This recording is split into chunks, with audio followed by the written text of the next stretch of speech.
17 তাৰিখত prime minister ডাঙৰীয়া আহি আছে আৰু এই 17 তাৰিখত তাতে গুৱাহাটীত আমাৰ 10,000 বাগৰুম্বা নৃত্য কি কয় এইটো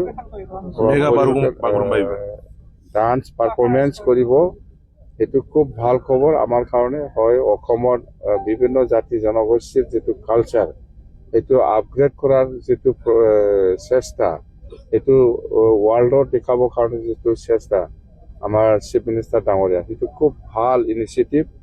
নিশ্চয় বড়ো হোৱাৰ পিছত হয়তো গাৰো, হয়তো ৰাভা বা হয়তো ৰাজবংশী এনেকুৱা হয়তো পৰ্যায়ক্ৰমে যাব।